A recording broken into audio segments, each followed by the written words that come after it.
হাতে একদমই সময় নেই, তাহলে বানিয়ে নিন এই নিরামিষ পনিরের রেসিপিটা, যেটা তৈরি হতে মাত্র 10 মিনিটই সময় লাগে। ঘরে থাকা কয়েকটা উপকরণ দিয়ে কিন্তু এই পনিরের রেসিপিটা রেডি হয়ে যাবে। আর নিরামিষ হলেও এই পনিরের এতটাই স্বাদ যে ভাত, রুটি, লুচি যাই খান না কেন নিমেষেই কিন্তু শেষ হয়ে যাবে। ভীষণই সফট জুসি একটা নিরামিষ পনিরের রেসিপি আজকে আপনাদের সাথে শেয়ার করব। চলুন তাহলে দেখে নিই আজকের এই 10 মিনিটে তৈরি নিরামিষ পনিরের রেসিপিটার জন্য সবার প্রথমে আমি এখানে পনির নিয়ে নিয়েছি। এখানে 400 গ্রাম পনির আছে, প্রতিটা প্যাকেটে এখানে 200 গ্রাম করে পনির আছে। তো সবার আগে পনিরগুলো প্যাকেট থেকে বের করে নিলাম। আপনারা মিষ্টি দোকানের পনির নিয়েও এই রেসিপিটা করতে পারেন, তবে মিষ্টি দোকানের পনির কিন্তু দু রকমের হয়। একটা ক্রিমি পনির যেটা হয় সেটা কিন্তু এই ফুল ফ্যাট দুধ থেকে তৈরি হয়, ওই পনিরটা কিন্তু তুলনামূলকভাবে খেতে বেশি ভালো হয়, আর রেসিপিটাও কিন্তু ওই পনির দিয়ে তৈরি করলে বেশি ভালো হবে। পনিরগুলো আমি এখানে কিউব আকৃতিতে কেটে নিয়েছি আর একটু এরকম বড় বড় পিস আকারে কেটে নিয়েছি। সমস্ত পনির একটা এরকম বড় বাটির মধ্যে ঢেলে নিলাম। এর সাথে মিশিয়ে নেবো সবার প্রথমে 2 টেবিল চামচ টক দই। এর সাথে দিয়ে দেবো 1 চামচ গোলমরিচের গুঁড়ো, আর দেবো এখানে স্বাদ মতো নুন। নুনটা একটু বুঝে দেবেন, পরে তরকারির সময় নুন প্রয়োজন লাগলে দেওয়া যেতে পারে। নুন, গোলমরিচের গুঁড়ো, টক দইটা পনিরের সাথে খুব ভালো করে মিশিয়ে রাখলাম। ম্যারিনেট করার দরকার নেই, যতক্ষণ মশলাটা করবো ততক্ষণ পর্যন্ত একটু ম্যারিনেট থাকলেই হবে।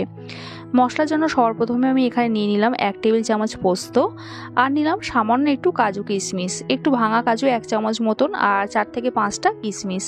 আমি চিনিটা ব্যবহার করব না, তাই কিশমিশটা দিলাম, চাইলে আপনারা কিশমিশটা স্কিপ করতে পারেন।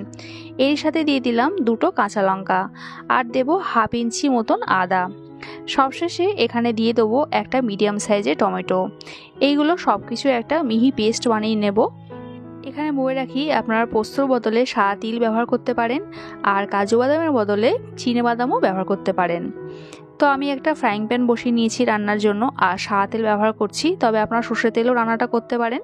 এখানে একটা মাঝারি সাইজে ক্যাপসিকাম এরকম ছোটো ছোটো পিস আকারে কেটে নিয়েছি। ক্যাপসিকামটা সবার আগে একটু ভেজে নেবো, খুব একটা বেশি ভাজবো না, জাস্ট ক্যাপসিকামের কাঁচা ভাবটা যাবে সেই পর্যন্ত ভেজে নেবো। মানে 1 থেকে 1.5 মিনিট মতন মিডিয়াম টু হাই ফ্লেমে ভাজলেই হবে।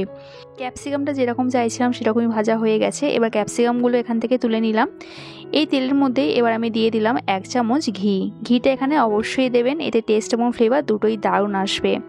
এর সাথে এখানে একটু গোটা গরম মশলা দিয়ে দিলাম, এখানে 2টো এলাচ, 2টো লবঙ্গ আর একটু দারচিনি আছে।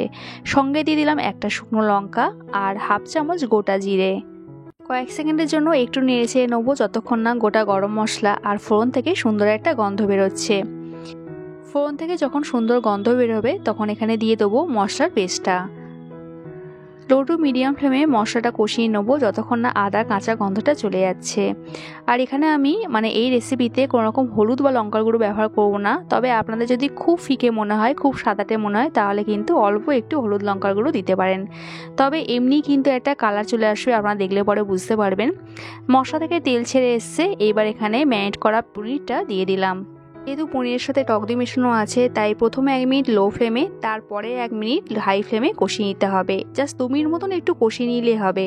বেশিরভাগ আমরা পনির ভেজে সাধারণত রান্না করি, কিন্তু একবার এই প্রসেসে পনির রান্না করে দেখবেন, এটা যেমন সফট জুসি হয় তেমনি খেতেও কিন্তু দুর্দান্ত হয়।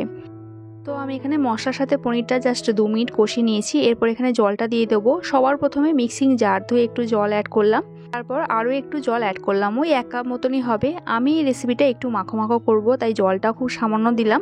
আর এই রেসিপিটা কিন্তু এরকম একটু মাখো মাখোই খেতে ভালো লাগবে। স্বাদ মতো নুনটা দিয়ে দিলাম, খুব সামান্যই দিলাম যেহেতু আগে পনিরের সাথে নুন দেওয়া ছিল। 2 মিনিটের জন্য ঢাকা দিয়ে দেবো গ্রেভিটা ফুটে ওঠা পর্যন্ত। 2 মিনিটও লাগেনি আমার, জাস্ট 1 মিনিটের মধ্যে কিন্তু গ্রেভিটা এখানে ফুটে গিয়েছে। এরপর এখানে ভাজা ক্যাপসিকামটা সবার আগে দিয়ে দেবো। এর সাথে দিয়ে দেবো 1 চামচ মতন কাসুরি মেথি। কাসুরি মেথি যদি না থাকে এখানে কিন্তু ধনেপাতা ব্যবহার করতে পারেন। আর সবশেষে দিয়ে দিলাম খুব সামান্য একটু গরম মশলা গুঁড়ো।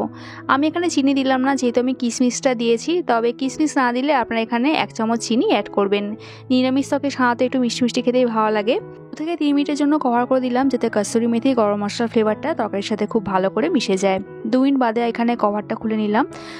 রেসিপিটা অলমোস্ট হয়ে গেছে। আর এখানে যদি ক্যাপসিকাম সেদ্ধ না হয় তাতেও কিন্তু ভয় পাওয়া দরকার নেই, ক্যাপসিকাম সেদ্ধ হতে কিন্তু খুব একটা বেশি সময় লাগে না। গরমে যে ভাবটা থাকবে তাতেই ক্যাপসিকামগুলো সেদ্ধ হয়ে যাবে। তো আমি এখানে এই স্টেজে গ্যাসটা অফ করে দিলাম। আর রান্নাটা কমপ্লিট হতে কিন্তু আমার জাস্ট 10 থেকে 12 মিনিটই সময় লেগেছে। আর গ্যাসটা অফ করার পর 10 মিনিট একটু স্ট্যান্ডিং টাইমে ঢাকা দিয়ে রাখতে হবে। তাহলে দেখতেই পেলেন কত সহজে একদম কম সময়ের কম উপকরণের মধ্যে এরকম একটা লোভনীয় নিরামিষ পনিরের রেসিপি রেডি হয়ে গেল। আর এটা খেতেও কিন্তু অপূর্ব হয়েছিল, বিশ্বাস করুন। এটা দিয়ে আপনারা পোলাও খেতে পারেন, ভাতও খেতে পারেন, কিংবা রুটি লুচিও খেতে পারেন। সবার সাথে কিন্তু সমানভাবে যাবে, আর যাই খান না কেন নিমেষেই শেষ হয়ে যাবে। আর দেখে বুঝতেই পাচ্ছেন পনিরগুলো এখানে কতটা সফট জুসি হয়েছে। আমার আজকের এই নিরামিষ পনিরের রেসিপিটা যদি আপনাদের ভালো লাগে একটা লাইক কমেন্ট করা অনুরোধ রইল। দেখা হচ্ছে আবার এক নতুন রেসিপির সাথে। সবাই সুস্থ থাকবেন, ভালো থাকবেন।